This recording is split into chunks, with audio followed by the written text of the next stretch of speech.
as it says right on the screen, since Diego Lorin and I sat down with each other and had a conversation that wasn't like a quick WhatsApp voice note, sending each other memes on Instagram, like a real, a podcast, a conversation. Finally, man, long overdue. I was traveling. Diego did hold it down for our members over on patreon.com/churros y tacticas. An absolute nuclear explosion episode he recorded the day that Xavi got sacked. So if you're not a member, you missed out on that. Those fireworks. Diego, welcome you back. Welcome myself back. Kiyan, Welcome. Kiyan, how you doing? Kiyan, I was expecting a Kiyan Sobani. Hey, welcome to Churros. Amen. Amen. Hey, I love these little tiny espressos. So, I miss those. It's been like almost a week I've been home now. So since I lost my Italian accent, it's gone. It's been a week. No, you just touched down. It is Monday, man. When did you get back? Surely during the weekend. It's been like 4 or 5 days, actually. Yeah. Yeah. Oh, okay. You've been getting climatized. You lost the whole Italian touch already. Let me get you up beautiful on the place screen here. Man, you went to some beautiful places. Yeah. I really with friends and your loved one and your partner. Yeah, there was a group of us, and to be quite honest with you, I really just wanted to go for a wedding in Lake Como, and I was like 4 days in and out. Let's get out of there. I was hoodwinked, convinced into doing, no, let's go to Rome and Florence and Venice. Like, I don't care about this, man. I go to Europe every single month. I've seen it, but you know what? Dude, you go to football stadiums mostly Madrid. I was very happy I went. I was very happy. Of course, man. You got to take that opportunity. It's good that your wife held you down at gunpoint. I'm sure she had to twist your arm very hard to be like, come on, let's go on a near-month holiday with our best friends and look awesome and enjoy Italy and its countryside and its food and indulge in its culture. And you're like, I don't care, man. I go to the Bernabeu like once a month. That's like... I got shit to do. It's a lot of time where I'm not like, podcasting. Let's leave. Let me rephrase that. Let me add. Let's leave our kids with our parents and be sans kiddos for a good 3 weeks. I mean, man, I hope you lapped it up for all it was good. Parents out there. That was a luxury. It's one for the books. It looked like a very a trip worthwhile, and I'm happy you enjoyed it. I'm happy to greet you back here on this podcast. Indeed, we have been holding it down. I've noticed on Twitter some people saying, "Oh man, where are the churros at?" I noticed that we need to have its exposure not necessarily just be kind of so heavily linked on your YouTube, but even like I wasn't putting out the audio files on the Spotify's and the Apple Pods. So a lot of people genuinely thought that we had been not producing content, but that's why it's so important to subscribe to patreon.com, because those free episodes, I'll put them on there. Yes or yes. I can make things free, free content available for free subscribers. So go to patreon.com/churros y tacticas. Even if you're just subscribing for free, you missed out on content, as well as my D-Spot channel, which, Kiyan, I'm happy to say we are successfully streaming live from at the moment. So maybe that gives a little bit more of a culé vibe and seek that balance that we're seeking between culés and Madridistas. Although recently, even on D-Spot, the majority of my viewers seem to be Madridistas, respectful ones, may I add. So it has been a lot of fun. So much to get through, Kiyan. Such little time. So just one more time for housekeeping sake, for you, the watcher, the listener, make sure you subscribe to our Patreon edition at the very least, to make sure you never miss any out on any of the content that we put out there consistently. We never fail you, even when it's just one of us holding down the fort. That's true. We do fail our free audience quite a bit, but we never fail our members. Never. So here we are. It is the end of the season. The end of the season. Well, it's might as well start at the end, right? The season is done. It's the end of the season. 38 match days have been played. Next up is international football, the Euro Cup.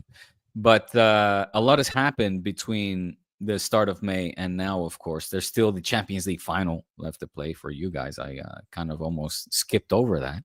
It's not that important anyway. Even I forget sometimes. It really does feel like the season is over. I'm looking at the schedule. I'm like, okay, Barca versus Sevilla. I don't give a fuck. Like Manchester United versus Manchester City was like the one last game Yeah. that felt like something significant. Yeah, yeah, yeah. I'm watching Palmeiras right now. Okay. Next game is on Thursday. Got to see Endrick play. That's about it. I don't know. There's not much. Endrick is, of course, somebody you got to keep an eye on. Looking forward to the Euros. Looking forward to this Champions League final. Congrats, I should say as well, to our Barca Femení supporters. I know we have so many of them on Managing Madrid and D-Spot. No, all jokes aside, I mean, definitely worth a mention. If anybody are doing Barca proud right now, it's this women's team winning the quadruple, 4 titles, doing so in convincing fashion. I mean, just this dynasty of the Barca women's team is to continue to cement itself as one of the best teams in sports history to have graced, in this case, the sport of football. And let's hope it can continues. It was, I was excited to watch the final. It was, I have to say, a strange one, of course, given the news and given the importance of the first team and the circus that has been. It was kind of like watching that final and fearing that we were going to lose it. And it was just, the fact that the women didn't was definitely a moment of dulce, a sweet moment. As the attention now shifts back to the men's team and seeing how we're going to move forward. Xavi is gone, Kiyan, as you will have undoubtedly caught wind of. The quick reversal, Laporta giving the head coach, the ex-manager now, the kiss of death. 4 weeks ago, it was tears in the press conference between President Laporta and Xavi. The official photo for his continuity for the next season was confirmed. But, this Barca season wouldn't have been complete without one last plot twist to shake us up, shake us up a little bit more. And Xavi will no longer be the manager now, and as we await the official announcement of what is most likely going to be a German manager, taking over the job. Look, man, you got to open up a little bit more than that. I want to see the guns out. I want to see you taking out the machete, the bazooka, the grenades. You can catch up on what you've been missing on Churros. Just go to patreon.com/Churros y Tácticas. I have done that for 2 at least episodes. So I'm not going to be guns blazing here. Definitely not for free. I mean, I can literally get fired for anything I say. So the guns blazing is behind a paywall. But how much has Laporta's legacy taken a hit? Would you say before he came back the second time, was he Barcelona's greatest president ever? Yeah, arguably. Yeah. Is it becoming more arguable now? Like, is it like, are people like, what happened, John?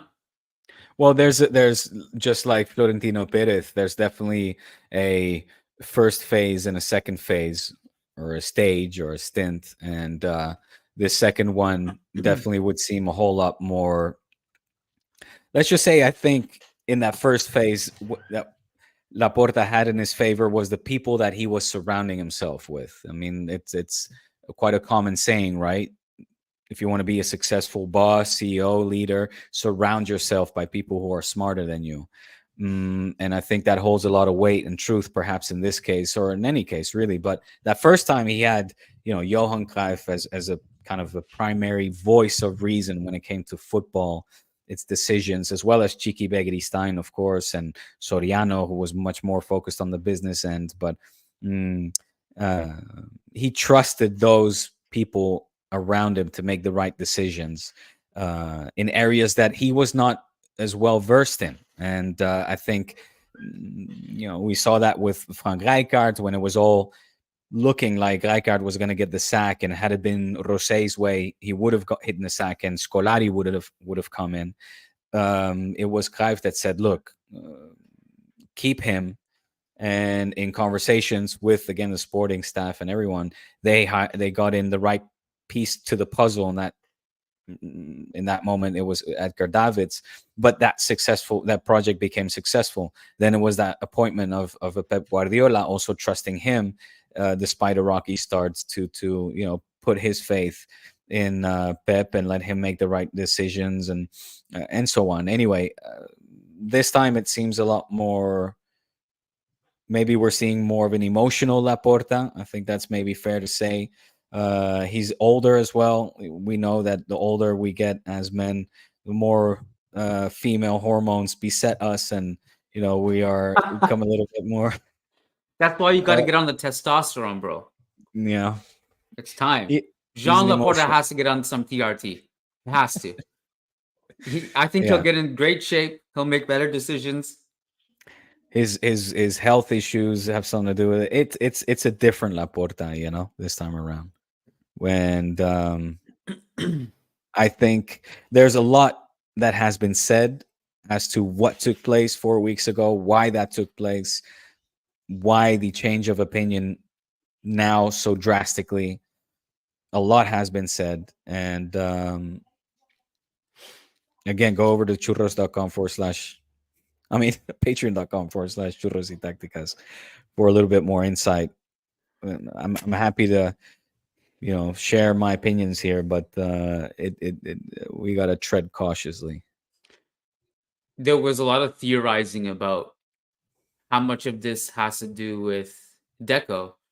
Mm. And I'm not informed enough on the subject, other than just kind of things you read here and there. You don't know how much is true unless you're there behind the scenes. But then there was that pitch side interview that Xavi had after the Sevilla game with DAZN, where I thought it was quite telling, where he said, do I have the quote? He says, "Why didn't Deco's words from a few months ago generate as many problems as mine?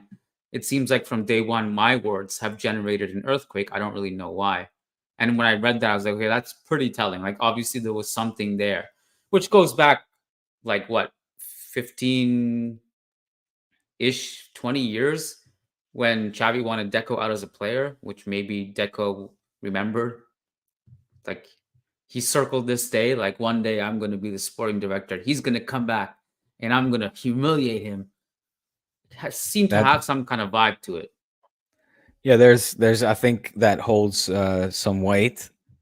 There's a bit of truth in that. It was again, at the time, quite widely reported that when Pep made it very clear, he said, "You and you, I want both of you out." One of those "yous" was Ronaldinho, and the other one was Deco. And Xavi was not somebody that was going to stand away in that decision. In fact, he was quite a proponent, let's say, quite convinced that they were maybe not a good influence on a very impressionable and young emerging star that was Leo Messi at the time. So maybe Deco is somebody that holds a grudge.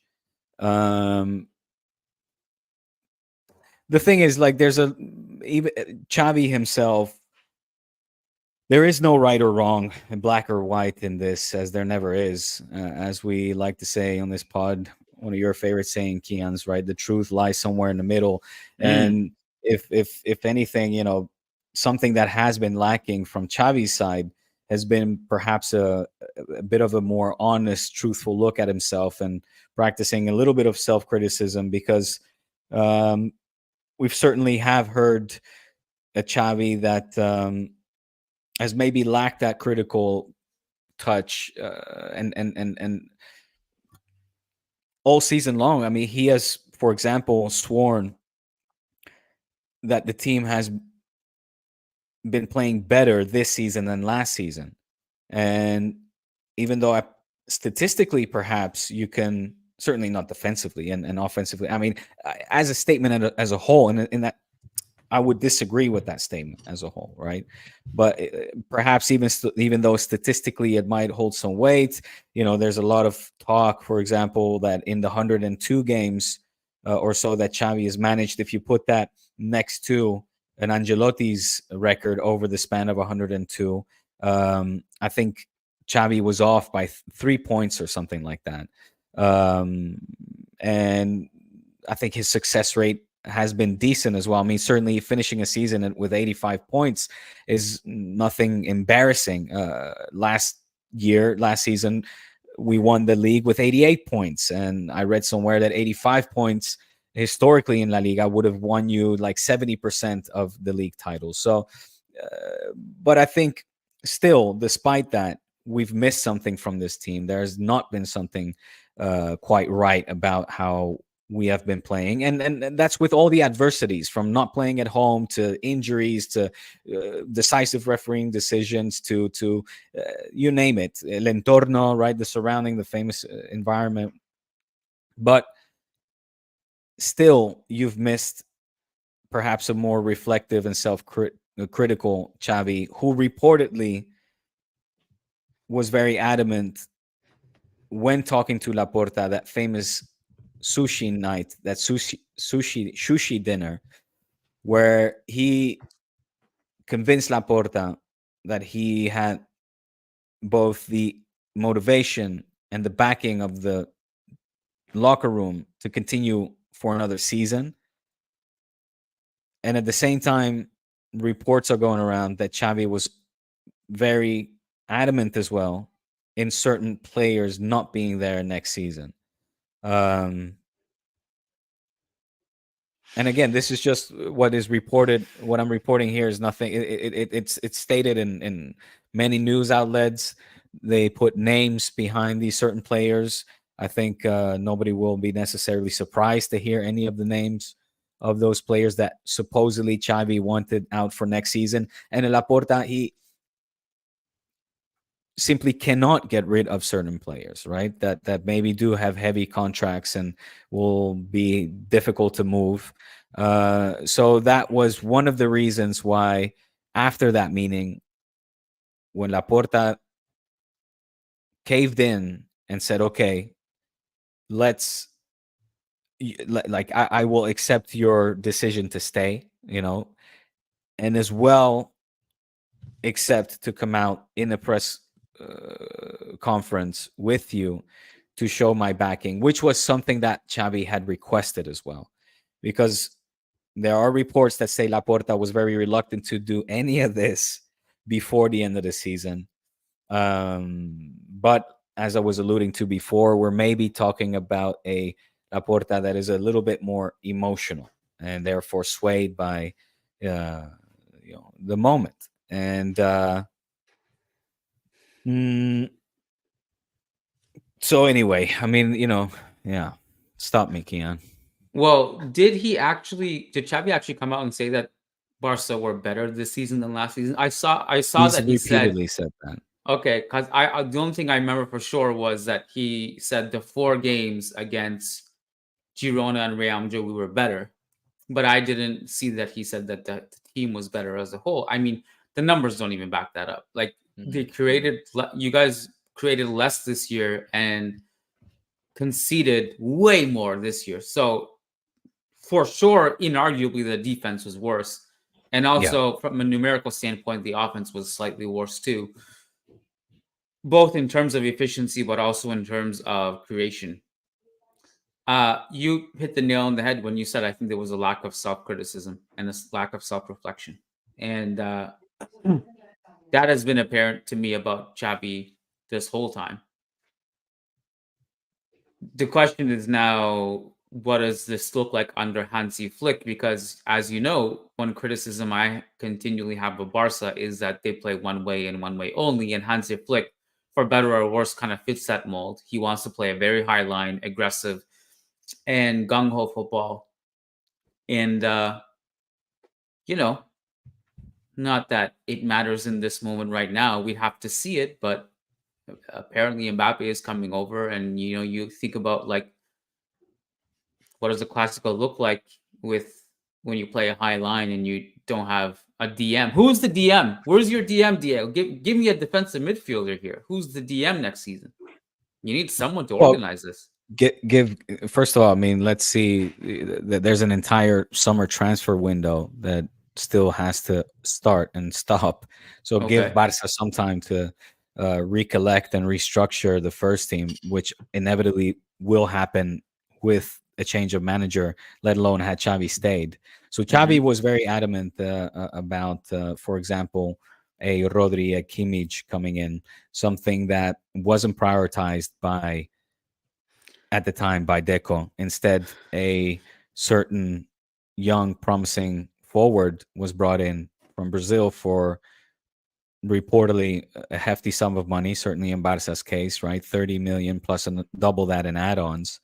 And Xavi then goes out openly and says that he never wanted that. How often have we not seen that in cases in football clubs everywhere, of course, but where there is simply no synergy in between the sporting director and the coach, and that already, for example, when Xavi was first introduced as a manager, he was very openly saying how happy he was he had Jordi Cruyff and Mateo Alemán next to him, and he said our synergy, right, our unity, we're all rowing the same direction, we're all on board. And missing those two figures, and instead getting a rencoroso or no, a grudge holding Deco that and I don't know. Again, this is all we don't know this, right? But it's certainly something that the media likes to entertain. That the feeling that closeness, let's say, wasn't kind of missing. It wasn't really there the same way it was when Jordi Cruyff and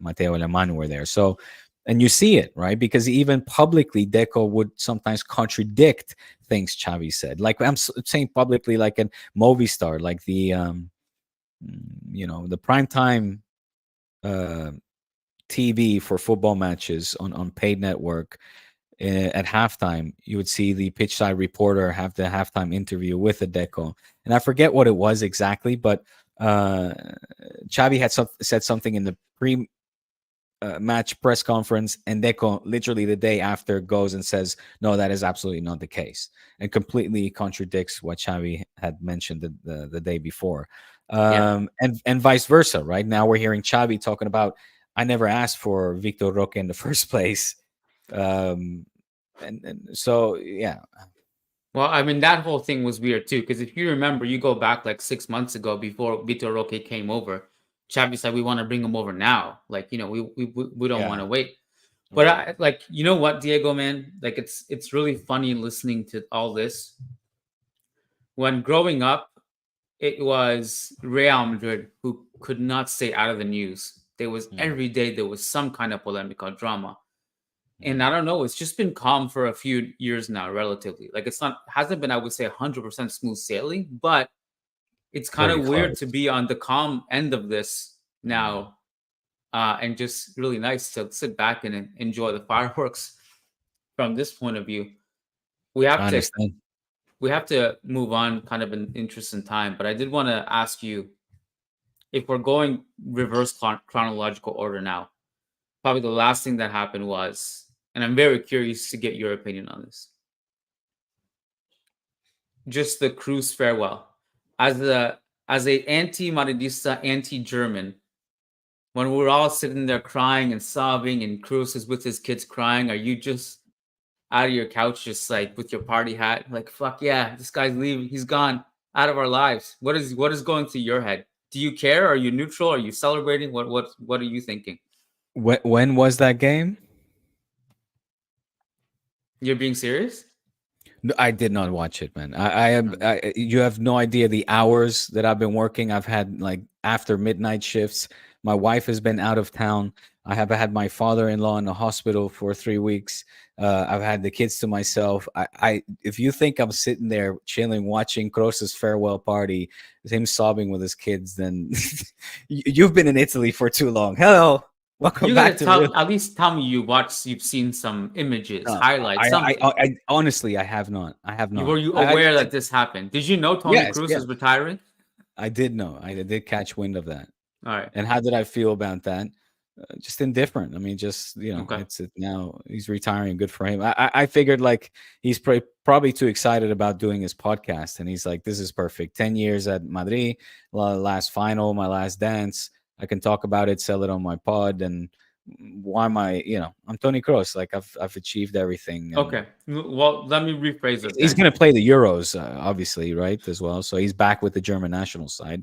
It's That'll be it's his last one. That'll be his last. Yeah. Then let me rephrase the question. Mm. How often and who are they? Because it's probably a very small group of people, and you can bring basketball into the picture too. How often do you see a athlete go out at the top and not Yeah. like wait till he declines? Mm. It's rare, Mm. right? Yeah. Yeah. Yeah. Yeah. Oh, for sure. Like who Super was the rare. last one? Mm. I guess you could argue, LeBron, if he still now announces his retirement, like we haven't seen. It's not been good for the Lakers, that's for sure. But But he's individually playing pretty well, right? individually playing well, correct. That's exactly. Like if he does the, I was going to say unthinkable, but it's actually very thinkable nowadays. And let's say trades to Golden State, then all of a sudden Golden State, who's in desperate need of another superhero, are back in the running to become league contenders or title contenders rather. And uh, so, but anyway, I mean, an athlete that has gone out at his prime that is very rare. Uh, and I'm struggling right now. Maybe, yeah, I'm thinking like Nadal or Federer, Roger Federer. He I was mean, beset by injuries. Nadal is also, let's say he miraculously is able to play Roland Garros and win it, which is it's his tournament. Surely he will hang up his racket and say that's enough. That would be an example of somebody going out, still in his prime, I guess. LeBron is MJ is the number one example, probably, right? No, Why? because his wizard days are not Oh, okay, but we what don't Tony count that. Kroos. Come on. No, we don't count that. Yeah, you gotta count that. No, I do count that. Really? Yeah, because it hurt. Like it was kind of weird to see. Kind of felt kind of at the time. It felt it just felt wrong. Quite frankly, like Jordan losing and stuff with like the wizard jerseys and just surrounded by, you know, that for I me don't know. tainted it. In my mind, that it just basically does. I've erased that essentially as But like that would be like Kroos now going to like Getafe or something and just have two just dirt seasons and where he's like a nice baller, but he's surrounded by nobodies and fighting. Wizards were never really even playoff contention. Like that was not a serious team, and he still played well, there. I mean, I forget. I think like 2 seasons at least. well, to me that whole the Wizard stint with him was like I'm already retired. I'm just playing around for a couple years. I don't know, just Mm, having some fun. But I am retired. That's like the vibe I got from that whole thing. He was still mhm. very good. Like he was putting up 45 points, like All-Star game winners. But yeah, I don't know. Yeah, I I mean, I at guess least I he just still got erased voted that. to the All Star. That's true. Yeah. Um. Yeah. Anyways, it's incredibly rare. Incredibly rare. The one like that Real Madrid fans kept bringing up as a parallel was Zidane. But even I don't I think thought of Zizou, and I no, I scrapped it. Go on, sorry. just that I think was Zidane when so that remember that famous last game where Yes, uh Villarreal, right? Villarreal there's like a whole documentary of that a camera that's only him, his family there, Yeah, everyone's crying, he's crying. yeah. And at that moment we kind of felt, and obviously I was, how old was I then? I was 17 or something. I just remember thinking like this is really sad, but he's not as good as he used to be. But the weird Exactly. thing about him was that, like, just like a couple weeks later, he went to the World Cup and was like put in the tournament of his life, and he was way better Yeah. than we thought he was still at that level. So that was a weird one. But I mean, he was still pretty good. But yeah, but the Cruz was a very unique situation. Is my point. I have one for you. Yeah, tell me. Andres Iniesta. What? No, this is a joke that only I find funny. It's because there's been these two pictures of Andres Iniesta going around. He's playing in Dubai now in the league in the United Arab Emirates in the UAE, He's still and playing? he's still playing. And there's these two pictures that I are saw going the around. pictures. He looked Yeah, like Abuelo. he does look abuelito, and it's just very funny. um. Oh, here's one. You would Yeah, remember this better than I would. Magic Johnson. oof, oof. Yeah, but dude, he like He had, I guess, he he had was he declined was by then. forced. He was Yeah, forced to leave. Like, but still, yeah, but but that's you don't want to have to leave because you're contracted the HIV virus. of That's course, not no. like I'm a just saying that, nice. like, he was still a good player then. I, well, just going back to Crusoe, because he had talked about this after. He said that he almost kind of gives me a little bit of Jokic vibes in terms of, like, he loves playing it, obviously, but he's like, he kind of feels there's more to life, right? Like, he was Mhm. saying that, like, we're traveling every 3 days, hotels, airports. Like, Yeah, it's not that fun. Like, kind of excited to not do that anymore. that's what I said. Like, I completely think that element, that part of it, just life, was the biggest deciding factor. And I meant didn't. That's why I wasn't kidding around when I mentioned the podcast. He has a good thing with his podcast. He probably Yeah. enjoys talking football, just about the game and just beyond it, with other, retired players, people from different walks of life, and that's it is very enjoyable. And why not do that when you're Tony Kroos and you've got your own life, your kids' life, your grandkids' life, sorted. You've won everything you could possibly win. You've got the Euros coming up. You got a Champions League final coming up. It's like it's a dream ending, man. And then life takes over from there. Most So, players, like from what you often hear or read, is that they become depressed because they miss that competitive element, right? But what they're really missing is that the reason to live, the reason to get up for on a daily basis. It's like, what am I going to do today?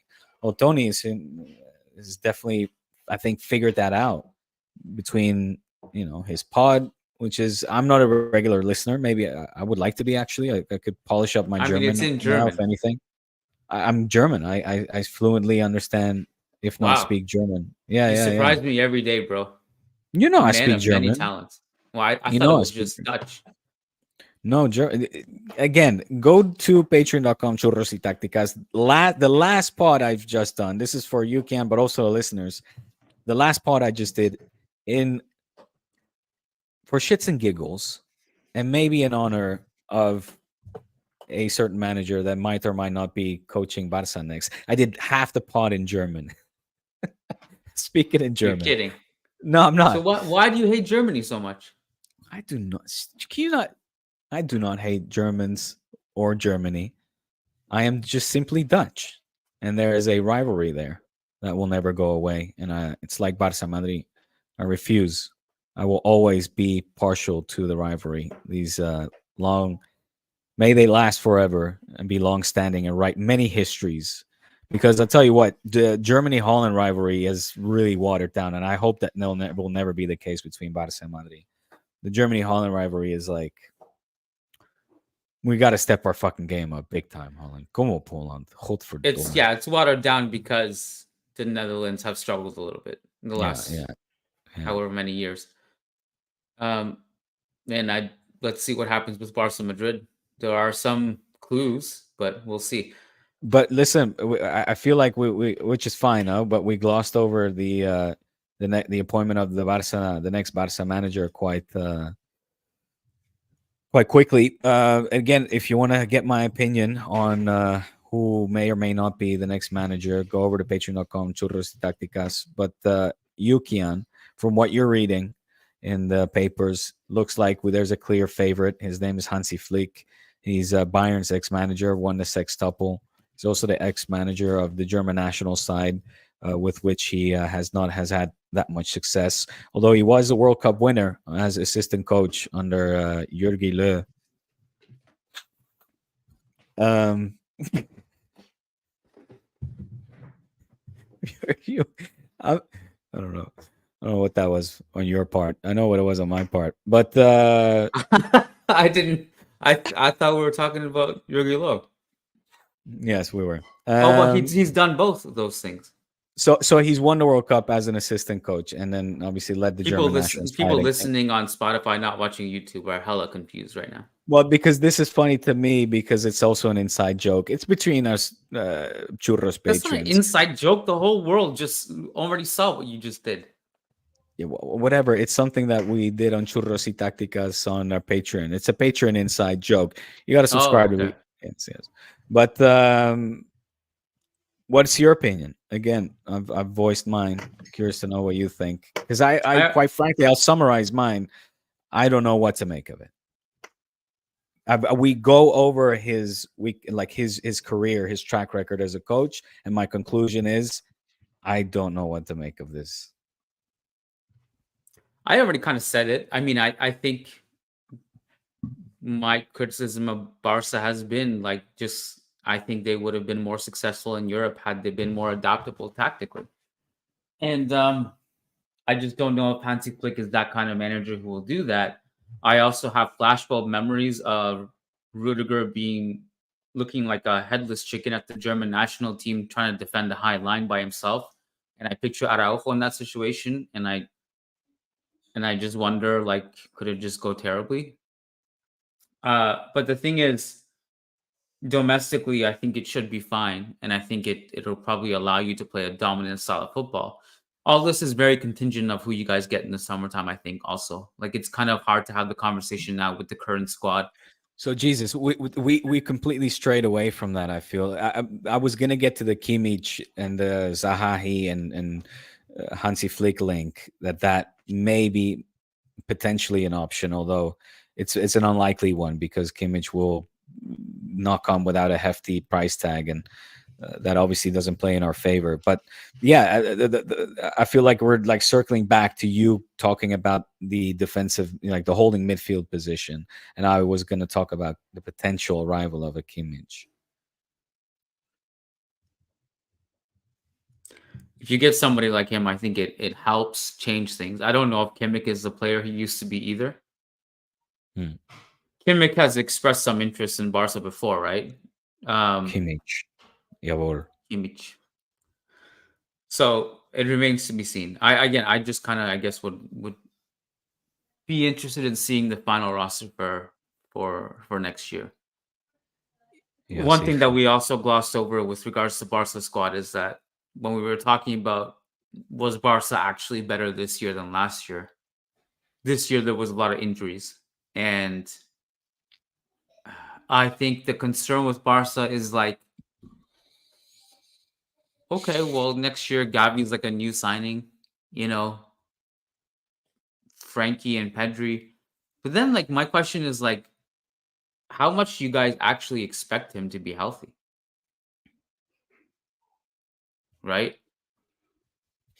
I mean, this is, I don't want to even go down this road. Like, you're talking about Pedri's health issues, right? Or Gavi, or who? Frankie. Like, All of them.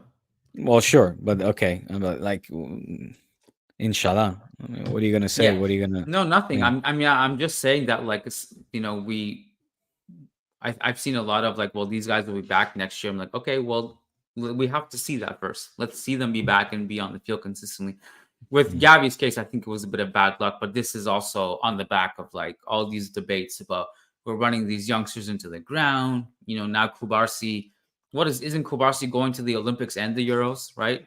I hope is he the not. I only don't know. one? I don't know. Fermin could get called up. Shout out to Fermin. I love how he's ending the season.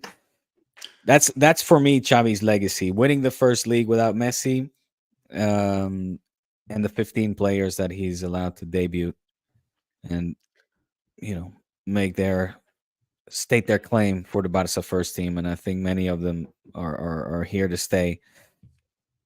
Well, why don't we transition to talking about Spanish national team? Actually, Okay, shkuet. you saw Luis de la Fuente's provisional Original, yes. squad. 29 players. Yeah, did you have criticisms, concerns, praise? Did you like it? Did you hate it? Are you neutral? What are you feeling about that? See if I can bring it up on the screen too, so our listeners can see. Primarily, and this is just kind of like what was my initial gut reflection or gut instinct was, yeah, no injuries, please. All these young players that he's called up for Barca, I think it's 5 in total. Cubarsí, Lamine Yamal, Fermin Lopez, Pedri, and no, missing one. I know he's called up Gavi, even though he won't be able to play. No, missing one. No sé. But yeah, initially it's just kind of like I hope these guys are not going to play the Euros and the Olympics, and we're going to see another Pedri repeat, a case where they're just going to arrive at the preseason already burnt out, and I haven't really had a extensive or like deep critical look at all the players that he's called up who could get the cut by, I think it was June 7th. 3 players need to go. We can only take a squad of 26. And who he hasn't taken. So let me. Oh, you got it there. Nice. I don't think there were many surprises, if I'm quite honest. Nothing that stood out to me like, oh, what? It just annoyed me how he said Marcucurella. It's like, dude, it's at least pronounce it right. No, He Cucurella said for that sure. in the press conference. Yes, yes, Oh, I yes. didn't see that. That's hilarious. Yeah, that was Well, maybe Cucurella has just been completely uh, Americanized, Britishized, whatever the word yeah, is. right. He's in the Exactly. UK now, so they call him Cucurella. But I Yeah, think there are surprises to me, mm. but also there are no surprises because I'm done being surprised with Spanish national team call ups. So I'm like, I'm not actually surprised, but I do think there were a few cases. Um, I can guess what they were. oh, please do. I would like to know what your guesses are. Well, Lucas Vázquez, obviously, that's an easy one. He was one. I don't think there are absolutely glaring omissions, but there's a few that I thought of. Vasquez is one because of his experience and because of the level he has been playing at this year. I think Miguel Gutierrez is having a better season than Marc Cucurella. I think Pau Torres is actually having a good year. I think with players like Pau Torres, for example, maybe the concern was that he's playing good at club level, but his national team appearances haven't been as good. Pedro Porro fits in that category too. Pedro Porro is better than Jesus Right. Navas. Yeah, that's for me was the big one, I guess. Jesus Navas and leaving out a Pedro Porro. Mm, mm, Yeah, yeah, but Pedro Porro kind of fits in the category of like good at club level. National team appearances haven't been that good. You look at that Scotland game, not right. great. But is that really a kind of a fair barometer? I don't know. Like Luis de la Fuente has his methods, his ideologies, or whatever. Um, there was someone else. I mean, it's done now. It doesn't matter. There's no point ruminating on it now. But I think Brahim would have been really useful in this squad, and obviously, it's not a discussion anymore. He's gone to Morocco. And who was the other one? Oh, this one doesn't matter anymore either. But had Isco not got the injury, it would have been really tough to admit him if he was going to admit him. Just if he wasn't injured, if he was healthy. Yeah, I don't know There's what he's definitely, done he's merited of a name or at least a call up. He's been good for Betis. I just don't know what weight he holds in the Spain dressing room. I don't know if Luis de la Fuente wants a character like Isco What does that mean? What's for wrong with his character? I don't know. I mean he carries with him a little bit of a reputation maybe. I don't know if he wants to keep like let's say a stricter order in a locker room and for a knockout tournament like this. I mean but anyway, it's he's injured, so I think it's right that he wasn't called up. Well, obviously that part, yes. But if had he not been injured, it would have been, I think, crazy to admit him. But I wouldn't have been surprised if he was admitted. I mean, he was one of the best players in the league this season. Full stop. Yes, yeah. Yeah. Um, Sergio Ramos. But Dude, I get it he because, hasn't been called up like for how long now? Come on, well, man. that's why it's not surprising. But I'm just going based on merit. I think he's had a good season. So basically, Madridistas or ex-Madridistas Yes, yes, you could Diego. All the summarize. Madridistas, Pau Just Torres, summarize it. Pedro Porro, all the Just Madridistas. Vasquez, Isco, and Ramos. Got it. Got it. Well, now that that's clear, Personally, I think Eric Garcia do you should have think? been called up. Listen, he's had a fucking damn good season What with what about Girona. that kid from the Barca He's had a U12 very good team? He had a season. great season. Barca Dude, U12 team. you're What's his name? you're in a Champions League final and you're here being salty because our young emerging stars are I being don't called care, up over Diego. your I'm done. has-beens. Over your I has-beens. Stop I'm being done saying salty. I'm done supporting Spain. You're so salty. My I'm telling you what goodness. I'm supporting. I'm supporting Okay. Well, then Tony. never talk I'm about supporting we again. Germany. I'm supporting Germany. Never talk about we again. I don't want to hear that word come out of your mouth when you're talking about Spain. You chaquetero que eres, un chaquetero.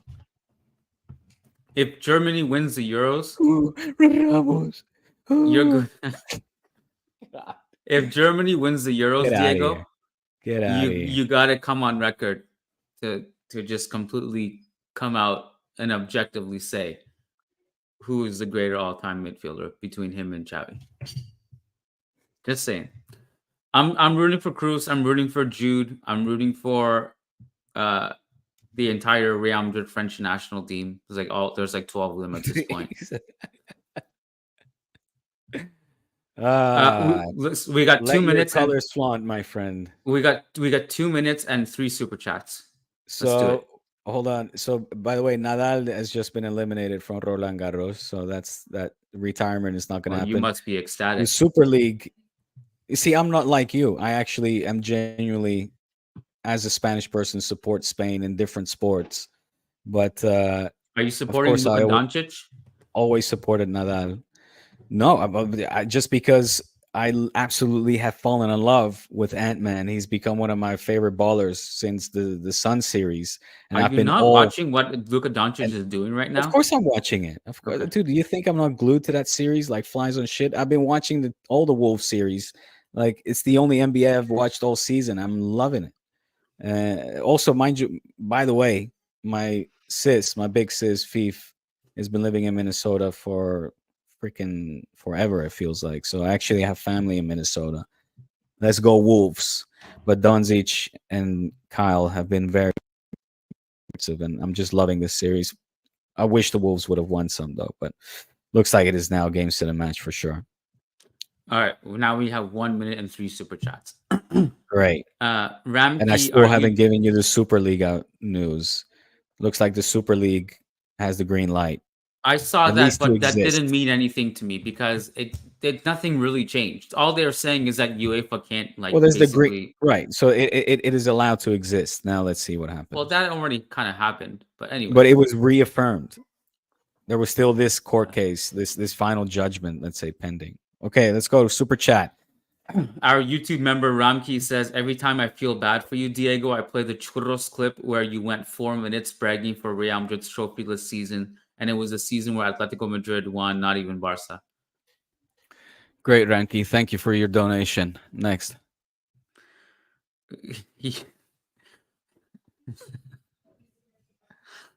What? Ural Desai says, Diego, would you take Rodri for Lamine Yamal straight swap? No. Oh, okay. I wouldn't either if I was a Barca fan.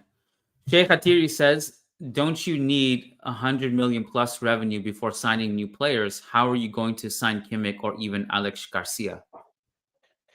Yeah, so I don't know the exact numbers. They swing, they vary between anywhere between 70 to 100. It's a significant amount. Um, that's when the talks of certain player transfers start to take place. You're talking names that certainly could offer up those types of sums of money in the summer transfer window. The talks of deals start to heat up as well. We will have to wait and see how this damn it, how the summer transfer window will transpire, and the conditions that Barca will have to operate under throughout the summer transfer window, and that will dictate whether or not a Kimmich or an Aleix Garcia are viable or not. I don't know why. I think Laporta cut your feed up. That's exactly Laporta what. made a call to YouTube. It was like, this Hey, guy's talking way too much.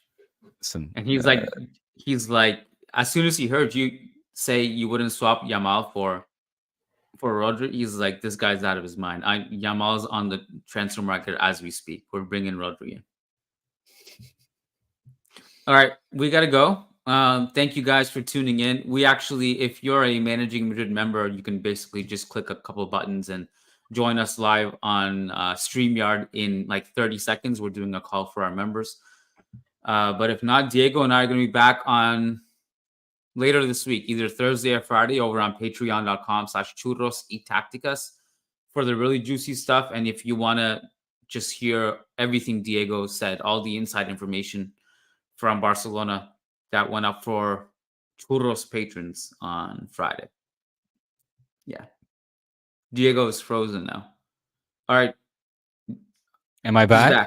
He's back. You're back. I'm back. All right, bro. Yeah, going over there. You got it all the opinions and very latest. Churros y tacticas, patreon.com. Go. Enjoy your Managing Madrid pod. Good to have you back, Kiyan. Thanks, man. Good chatting Speak with to you you as later. always. Peace out. As always. Peace.